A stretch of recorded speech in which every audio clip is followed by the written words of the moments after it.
What does cannabis do to your sperm? Well, between the human data, the mechanistic data, and the differences between THC and CBD, it's complicated, but not good. I'm Lex Pelger. I cover cannabinoid science. Ask me anything. I'm sponsored by the Cannabis Health and Research Initiative, who will pay you $100 to talk about your use of our favorite plant. You can also sign up for our newsletter with all the best new cannabinoid science curated by me. Link in bio. Also, if you're interested, I can do a part 2 about the fertility effects on the uterus and the eggs. Also, one of the cancer types most frequently linked to cannabis use is testicular cancer. And when you look at the mechanism below, you'll see why that dovetails with what we're talking about. So the most commonly found effects of cannabis on sperm are lower sperm count, reduced sperm motility or swimming power, and worsened morphology or shape. Let's take a look at some of the human data. In these semen samples of tobacco and cannabis smokers, they had reductions in normal sperm morphology and non-progressive motility. And then in this study, they also had lowered DNA integrity, which you'll hear about more later. But conversely, in this public health data, the only link between cannabis use and infertility were slightly higher levels of FSH, which is a follicle-stimulating hormone, perhaps suggesting early signs of impaired testicular function. Then, in these men using cannabis and seeking infertility treatment, they had a higher risk of low testosterone levels and altered sperm morphology. Finally, in this 10-year study of the sperm of men in a Midwestern city, cannabis use, along with tobacco and alcohol use, were associated with lower sperm concentrations and lower sperm motility. If you want to read some of the best reviews on the subject, this first one is on the endocannabinoids and male fertility and the debate on harm versus help. This one focuses on the decreased sperm motility, the DNA integrity, and the problems with capacitation, which is the changes when the sperm enters the female reproductive tract and powers up for the last leg of the journey. This one also looks at negatives of THC for spermatogenesis and the changes to hormonal balance, as well as the positives of endocannabinoids facilitating erectile function. And finally, I don't usually like cheeky little puns in the titles of my papers, but this one at least isn't playing off the stoner aspects of cannabis, just the word itself. And it is a good one on the complicated murky web of sperm, cannabinoids, protein folding, and the chaperone molecules in the male fertility process.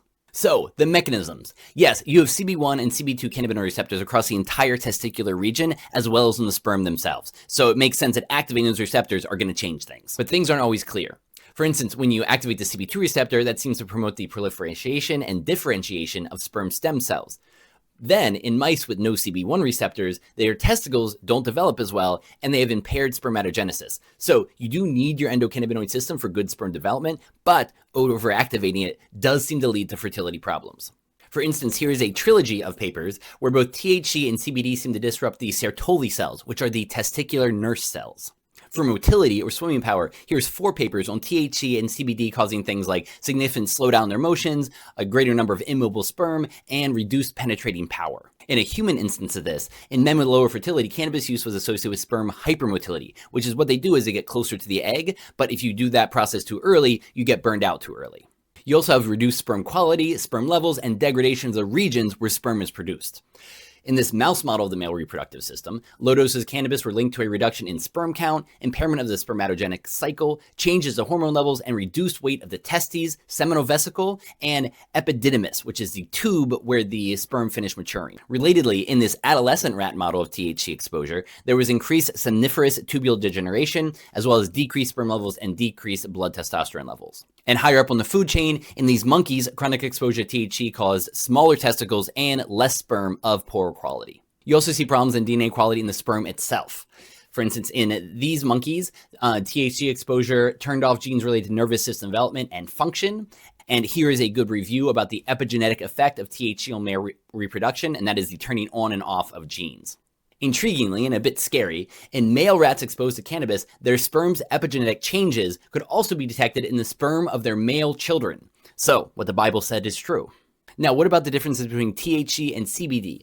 This review is a good look at THC being more clearly negative, and CBD seeming to be protective in some ways as an anti-inflammatory and antioxidant, but also leading to reduced sperm quality. Here's a review on CBD specifically. Another question I get a lot is, are these effects permanent? And there is some suggestive data that stopping cannabinoids will lead to the fertility coming back, perhaps not all the way, but with the sperm cycle being 2 to 3 months, that's your typical washout period. So what's an overall takeaway? Are cannabinoids a terrible drag on fertility of sperm? No, we would see bigger effects in the public health data, but it does seem to be moderate drag on fertility. So the advice I always give to couples is, if you're having trouble conceiving after a few months or a year, then it's time for both of you to stop using cannabinoids. Cannabis use is probably less of a factor than alcohol or tobacco, but still, it's one more lifestyle factor that you could eliminate on your path to fertility.